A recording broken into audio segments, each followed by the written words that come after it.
Good afternoon. President Akufo-Addo and the Asante Otumfuo to the second are expected to commission the Kumasi International Airport to be named after Nana Agyemang Prempeh I. The commissioning of the airport is to ease the air travel from the northern and middle belt regions of the country to meet the rising demands for international air travel. An estimated 800,000 air passengers are expected to use the Kumasi facility annually. Nana Boakye-Yiadom has more ahead of the official commissioning of the project. Construction works on Phase 2 of the Kumasi International Airport began in 2018. The modern airport, with a terminal measuring approximately 12,000 square meters that meets the International Civil Aviation Organization standards for international airports, is named after the 13th Ashanti King, Sir Agyemang Prempeh I. With Phase 3 expected to be completed in September this year, it will allow for the use of a boarding bridge, an extension of the existing runway, and its associated aeronautical ground lightning system, as well as a fire station and air traffic control. The link and the runway extension, which we are about to engage in the next few days to restart the taxi link, and then we'll be missing the control tower. The control tower, what is missing there is the installations, MEP installations, finishing and equipment. All the exterior of the control tower and the fire building is already concluded. Have done this, the airport management can migrate here to this terminal, and the control tower can migrate also for the new control tower. Yes. Then once this is done, we will demolish the old facilities. The airport is expected to commence full operation by September this year, after the commissioning, with an estimated 800,000 air passengers expected to use the new facility annually. His Excellency the President is so committed to this project, okay, and it's so unfortunate that we had some challenges, but we have gone beyond that. That is why we have found money to pay you. And we're going to pay the balance of €2 million to you. And this is why we won't take any further excuses. We've already done so much. I'm very happy about what I've seen here. I'm not an engineer, so I can't attest to the quality. The engineers will tell us. But what I've seen on the face of it shows that we've done a good job. This afternoon, President Akufo-Addo, Vice President Bawumia, Asante Otumfuo to the second, and other government functionaries are expected to commission the project for use. For JoyNews, Nana Boakye-Yiadom, Kumasi. Let's cross over to the Kumasi International Airport, where Nana Boakye-Yiadom is standing by with updates. Nana, has the commissioning been done yet? I said the commission has started.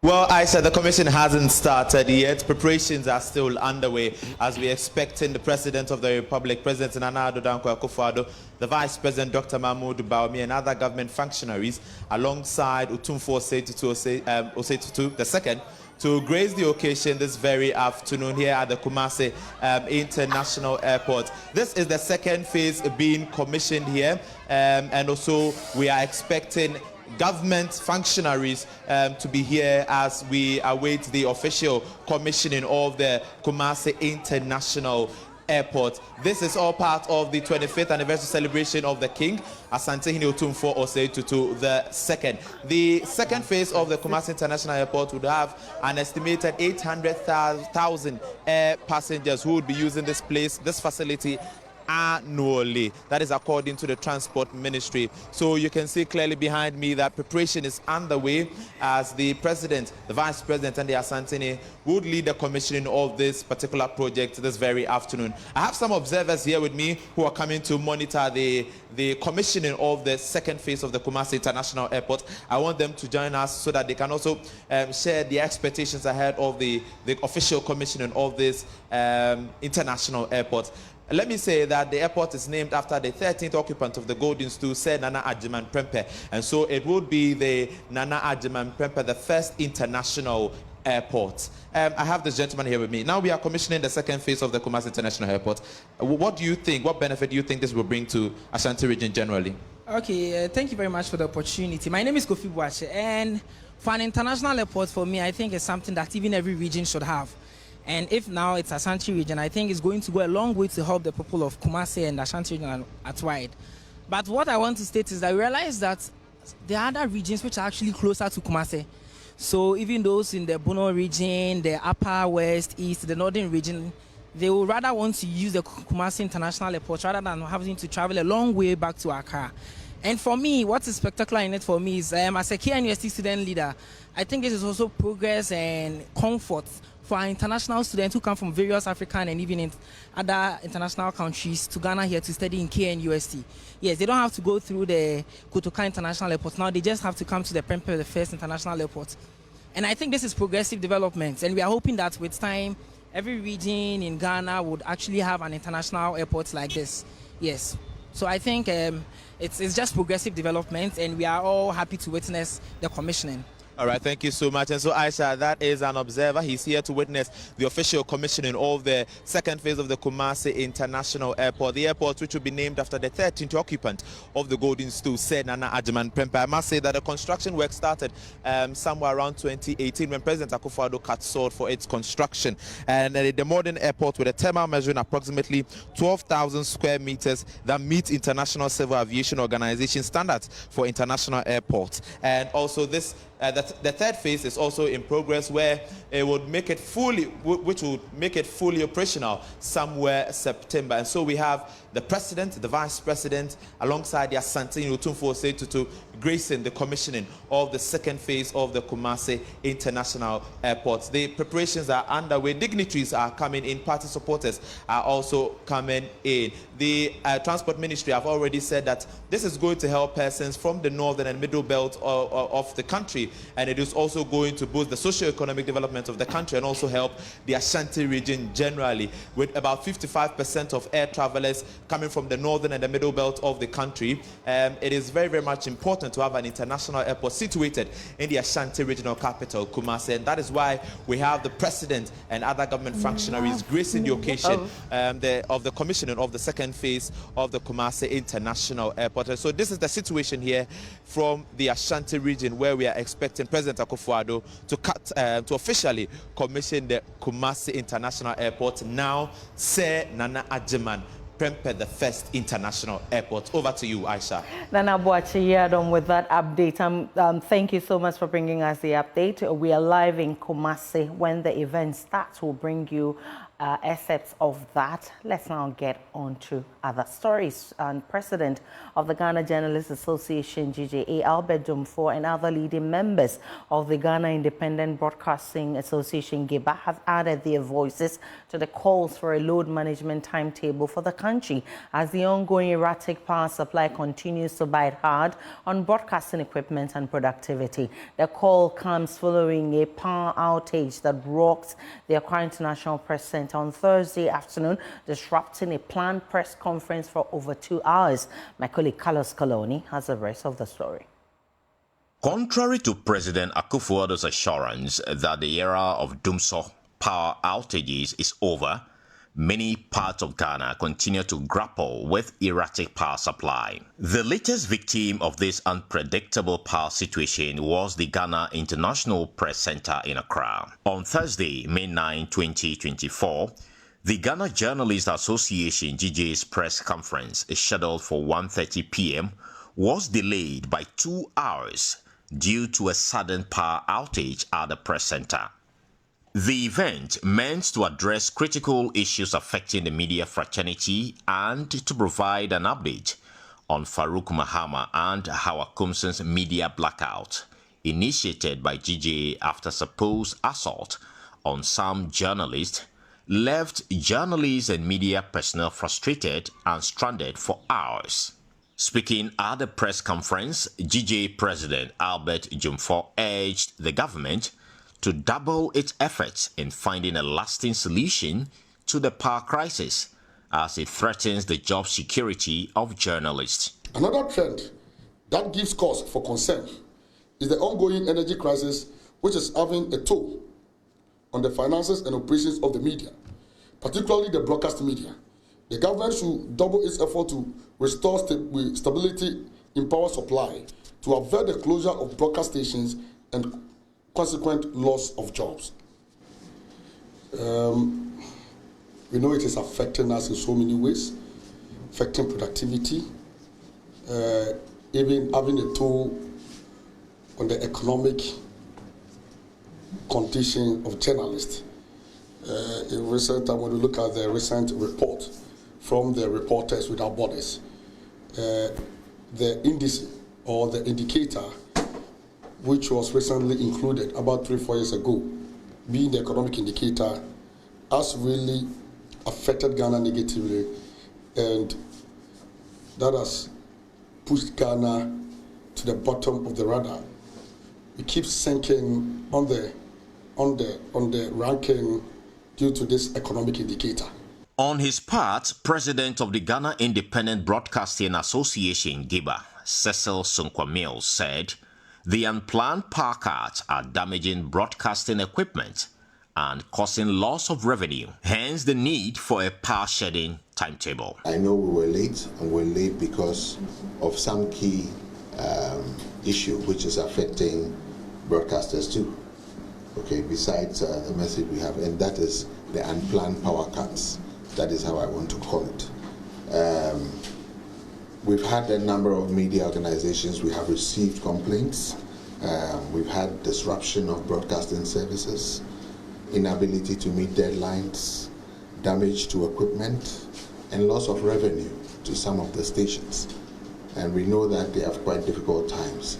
So we want to also use this platform to appeal that at least if there are challenges, give us a plan so we can plan, and then we can make revenue. We know how much fuel we need to buy, and we can even reschedule programs and protect our equipment. Even though journalists would not speak on record, they lamented the dire impact the erratic power supply is having on their productivity, and also added their voices to the cause, saying the government should stop playing politics with the power situation as it threatens their job security.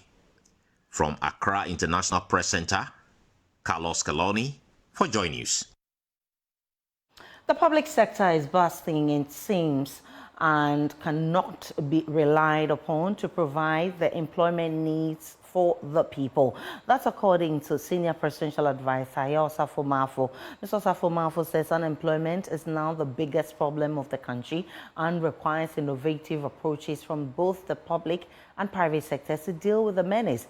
He's been speaking at a national stakeholder dialogue series on public sector reforms in Ghana in Cape Coast. The stakeholders took stock and identified emerging issues to shape Ghana's new reform strategy, 2025 to 2030. Yao Osafo Mafo indicated the public sector has a huge role to play to deal with the unemployment issues that have become an albatross on the neck of the country. The public sector should look at new ways of providing service to the citizens and the private sector so that there will be growth in the private sector to create employment for this country. I see unemployment as the #1 problem of Ghana, and therefore the service must be moving in the direction of creating employment. And employment cannot be created through expansion of the civil and the public sector. Can you double the intake from the various ministries? If you do, how would you pay them? But we can have a situation where people come in with new technology, establish certain industries, establish certain agricultural ventures to create employment. I think that the Minister of Agriculture should narrow itself to policy. The Minister of Agriculture knows, and we all know, that we have a lot of good arable land in this country. Ghana has a lot of arable land. We have good rainfall pattern. And where we don't have it, we can even irrigate. So how do we attract young men and women into farming? By creating a market for them, by making it look lucrative and easy. That's how I see it. These are some of the things I talk, thinking outside the box. When you say people should go and look for job from where? They should look for a job that comes out of our land and the land we have. So why don't we make it easy for people to go into agriculture? If we create a market for them, they don't have to be looking for where to sell their product because you have a system to sell for them. I've been preaching for years, people going into agriculture. Nobody is going. So it means that our method of breeding is not working.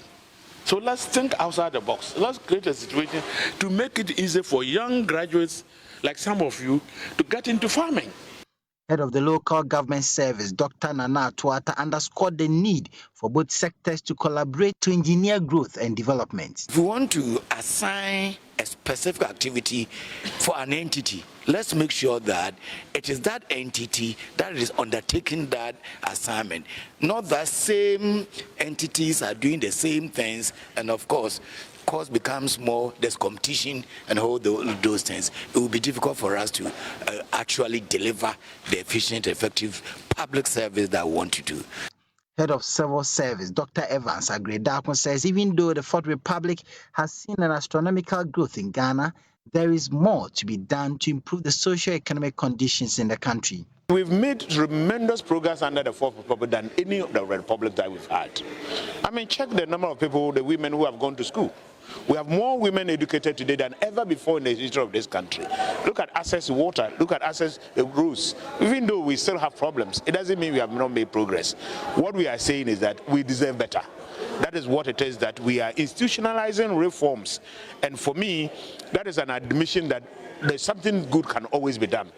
The stakeholders are dialoguing to adopt the best of strategies to ensure the public sector and the private sector coexist to provide the best services to the populace.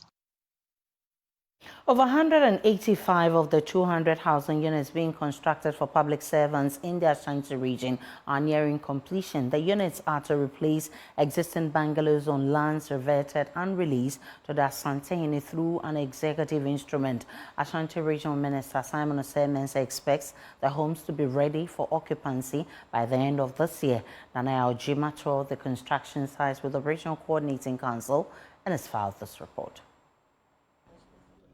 Over 400 acres of land at the Ridge residential area and parts of the Kumasi metropolis were reverted and released to the Asantehene on behalf of and in trust for subjects of the stool. For this reason, state bungalows in the affected areas were to be relocated to lands retained by the government. Ashanti Regional Lands Officer Peter Oseiwusu further explains. The acquisition process that the colonial government used to acquire these lands for government did not make any provision for payment of compensation to the golden stool. They took it sort of by force.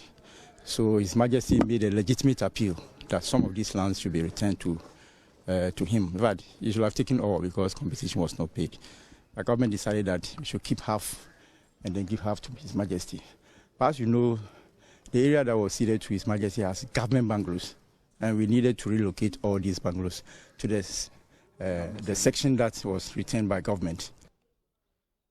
Construction of new facilities to replace the 116 state bungalows found on the reversed lands are at advanced stages of completion. Part of the lands retained by the government were handed over to private developers as compensation for the housing construction. The government doesn't have money to put up all these bungalows, so we are using land on the government side to compensate for the construction of these bungalows, okay, as land swap. Okay, so you come, you put up a number of bungalows for us, and then we give you land for payment. That's what we've been doing. So, you know, we are taking about 200 units. Yes. We've gone through Ghana Institutional Surveyors for value for money, and then we've been to PPA, Public Procurement Authority, and they've given approval for all these contractors to commence construction. So we have approval for all these developments. Yeah, remember the land values are around $600,000 an acre, and then we match it against the cost of construction. So government is not shortchanged. The Ashanti Regional Minister Simon Osei-Mensah, during a tour of the project sites, expressed satisfaction at the work done. He is optimistic of completion before the 2 years given for occupants of the existing bungalows to vacate. And where we are standing, which is meant for heads of departments. You know, they will have a common park, the glory park. They will have a common praying ground for children and other facilities, water, security, etc. All these ones, we have to make sure that the place is properly managed. If you leave them to individual occupants, the place will deteriorate very, very fast. So we have to get a tenancy agreement with the various institutions. For JoyNews, Nana Ochima.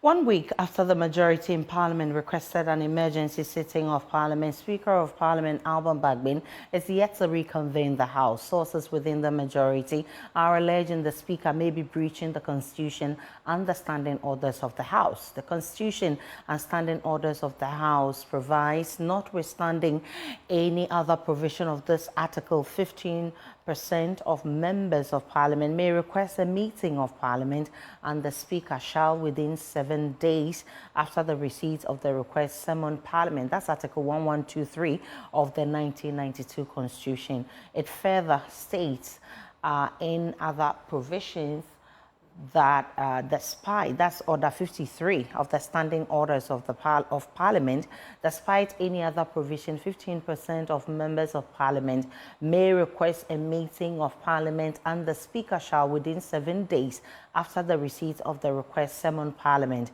And 2, Parliament shall convene within 7 days after the issuance of the notice of summons.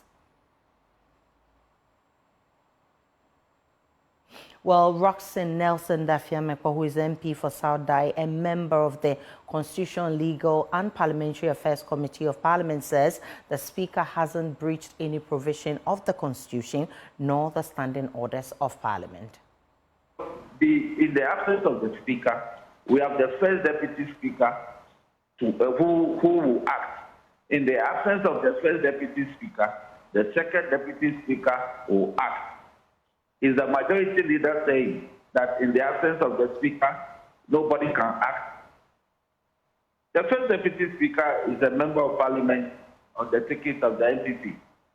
The second Deputy Speaker is a minority, is an independent member of Parliament who is caucusing or doing business with the majority in Parliament. So what is their beef? If the Speaker is outside of the jurisdiction, can the first Deputy Speaker act? And if the first Deputy Speaker is unavailable, can the second Deputy Speaker act? They should stop this vile propaganda against the Speaker. The Speaker, I recall, issued a letter 2 weeks ago telling them that it's available, it's unavailable to work. They went to sleep. And then they woke up last week to claim that they issued a request for the House to be recalled. If that was sent to the office of the Speaker in his absence, I believe that the Secretariat of the Speaker, which is also made up of by the second and first Deputy Speakers, can act. But the Speaker made it clear that even in his absence, the House can be successfully recalled. And I believe that they haven't even bothered to read that letter. That is why they'll go to the media and say all sorts of things. But let the record reflect that when the House is properly called upon for the Speaker to recall the House, the appropriate thing will be done. So the call that the Speaker, the threat that the Speaker is in breach of the Constitution is neither here nor there. It is hot air. It is time the majority put their house in order and do the appropriate thing. The Association of Authors and Publishers has announced a price hike in books, including fictional and non-fictional textbooks for preschool, primary, junior high, and senior high schools. Effective September 2024, prices of most textbooks will go up by at least 60%. The association attributes the adjustments to escalating port charges, including the COVID-19 levy and AU levy, and the high value-added taxes on imported books. High inflation, increasing fuel prices, rising exchange rate and high import duties are factors considered in increasing the prices of books. According to the Ghana Association of Authors and Publishers, it cannot sit unconcerned for the book industry, which contributes significantly to economic growth, to collapse. At a press conference in Kumasi, President of the association, John Akwesi Amponsa, highlighted the challenges in the book industry, mainly due to high taxes. In recent time, macroeconomic indicators such as higher inflation, high interest rate, high exchange rate have called on us to take serious actions to remediate our industry from collapsing.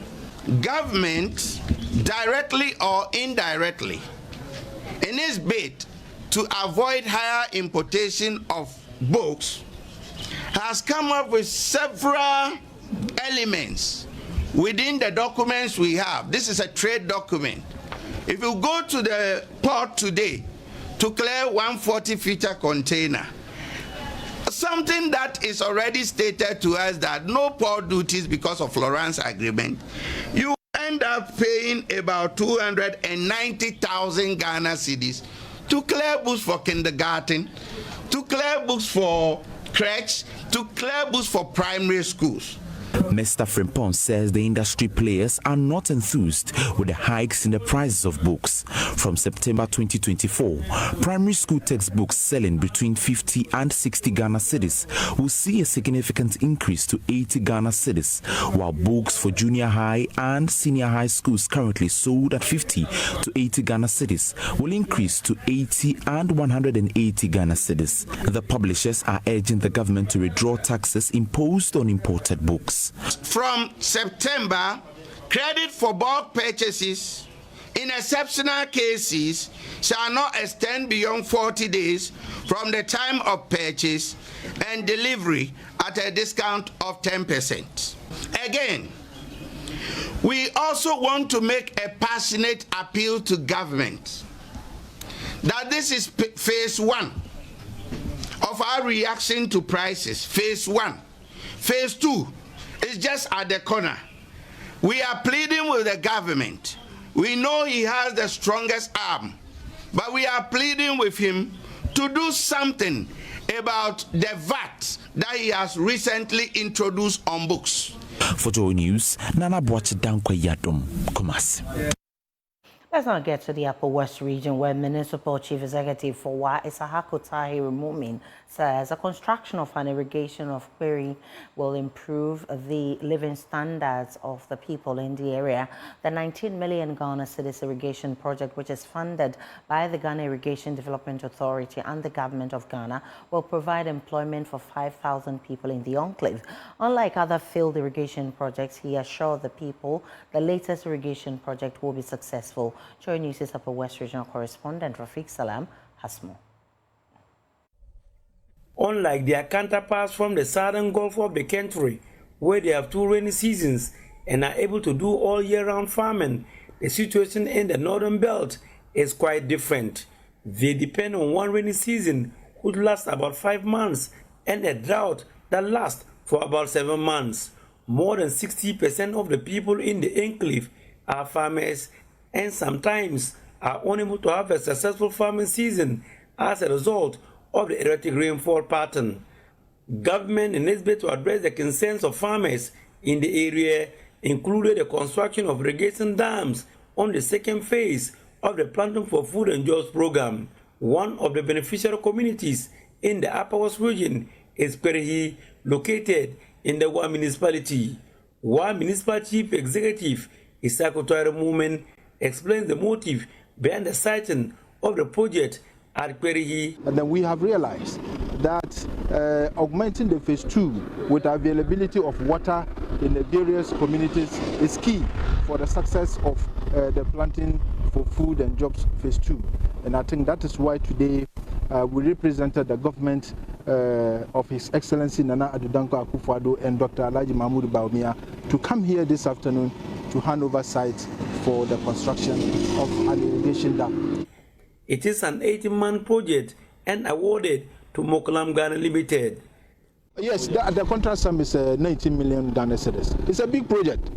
It's a very big project. A dam that can hold about 1 million cubic of water. It is not a small place. And aside that, the dam is there. We also have an irrigable area. So where there will be a vast land, to be distributed among members of the community, those who be interested to work, those who be interested to involve in a dry season gardening and farming. So there is a lot. So here we are looking at an average, depending on the areas that are going, those who are going to go into the dry season farming, we are looking at not less than 500 people, especially in the gardening. But the other areas, the numbers, especially those who have registered, we can count about 1,000 plus. The site was handed over to the managing director of the company, Samsadin Shafik, at a beautiful ceremony at Perihi. Unlike other irrigation projects that have failed in the past, Isako Tare Mumin assured the people that this project won't fail. We have reviewed the previous strategy, and we have realized that now we have to have what we call an all-embracing program. And this program includes sensitization. And if you remember, media were invited one time to go at the Municipal Assembly where we launched the Planting for Food and Jobs Phase 2. And we made it clear to the people that this time around we are not going to launch the program and go and sit down. Sensitization is another key issue that we have to consider. So we are sensitizing the people and letting them understand what the goods and the benefits of this program is and how potentials abound within this particular program, so that they should get up and embrace it. Our Power Supply Manager of the Ghana Irrigation Development Authority, GJA, Suleiman Otinowusu, urged the people to take advantage when the dam is completed to better their lives. Alhamdulillah, or inshallah, when the facility is constructed, I will urge every one of you to put it to good use for the benefit of all of us. It will be an opportunity for us due to our proximity to our market. So please, let us all take advantage of this and improve upon our life. Reporting for JoyNews, Rafik Salam, Perihi.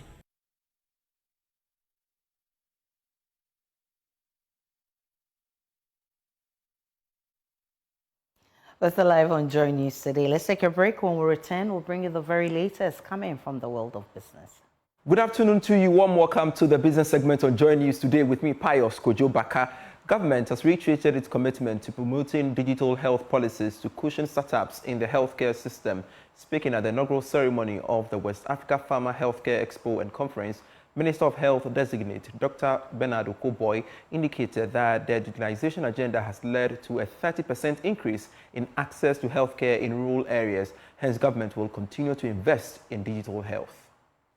The third edition of the West Africa Pharma Healthcare Expo and Conference was held under the auspices of the Ministry of Health with the support of key industry stakeholders and associations in the sector. The event brought together manufacturers, wholesalers, dealers and distributors in pharmaceutical, medical diagnostic systems, pharmaceutical machinery and hospitals in the West African region in Ghana. Giving his address, Minister of Health designate Dr. Bernard Okoboy assured that government will leverage technology to bridge healthcare gaps. In Ghana alone, the adoption of digital health initiatives has seen significant progress. For example, the introduction to telemedicine services had led to a 30% increase in healthcare access in rural areas, demonstrating the tangible benefits of leveraging technology to bridge healthcare gaps. Digital health initiatives in Ghana and West Africa are rapidly evolving, driven by factors such as increased mobile phone penetration, the adoption of telemedicine, the proliferation of e-health facilities, and the development of mobile health applications. Governments, including the government of Ghana, are also investing in digital health policies and frameworks to guide startups and innovations. Overall, these developments indicate a shift towards more accessible, efficient, and patient-centered healthcare delivery systems in the region. Chairman of the Ghana National Chamber of Pharmacy, Harrison Abutitate, expressed optimism the exhibition will prefer solutions and enhance partnerships to strengthen the health sector. It is our hope that in the 3 days before us, we encourage all of you to engage deeply with your peers, look for ways in which challenges in modern healthcare can be transformed into opportunities. How can we better serve our communities? From our international guests, I express generous exchange of ideas and readiness to explore partnerships that may lead to sustained health solutions. The third edition of the West Africa Pharma Healthcare Exhibition was themed Positioning Pharmaceutical Companies to Take Advantage of the Digital Revolution in Pharmacy and AI in Healthcare Delivery. As the global economy is shifting towards artificial intelligence, Ghana will not be left out, but rather support initiatives aimed at transforming the work of entrepreneurs in education technology space. This is according to Education Minister Dr. Yao Osei Iduchum. Speaking to Joy Business after launching the EdTech Fellowship by MES and MasterCard Foundation, the minister lauded the private sector for supporting the government in technology drive. Here's more. Through the MasterCard Foundation EdTech Fellowship, the cohort will embark on a transformative journey of mentorship with support from specialists in education innovation, sustainability, amongst others. This initiative forms part of the resolve to transform the country's education and technology space by supporting small and medium enterprises in those sectors to be able to bridge the digital divide in Ghana. According to Education Minister Dr. Yaoseh Educhum, artificial intelligence is becoming an integral part of the process and will be considered as part of the infrastructure. I'm excited. AI is changing education, and this is where we need to be, and this is where we ought to be, and I'm grateful that something good is happening. And also the public sector should look at how do we create opportunity for off-taker agreements, that if something is so good, how do we open a platform for them to practice it and to implement it so that they have the economic engine to bring about more innovation. Are we incorporating AI into our STEM infrastructure? It has to be. Most of the facilities that we're doing, we are wiring it to make sure it's 21st century ready. So it's not just doing the building, but also making sure that everything that needs to be in is in. Head of Strategic Partnership at the MasterCard Foundation, Suraj Shah, highlighted the importance of the fellowship to job creation and quality of education. MasterCard Foundation in Africa has an initiative called the Young Africa Works, and our goal is to enable 30 million young Africans, 70% of whom we're targeting young women, to gain dignified and fulfilling work. Now, in order to do that, we also want to make sure that we support ministries of education in improving the quality and relevance of education to enable these youth to get the skills to tackle the jobs of today and tomorrow. So we work with Ministry of Education understanding where are the gaps that they see in education and skills outcomes, and how do we bridge these with locally innovated edtech solutions. 12 companies have been selected as first cohort of the fellowship.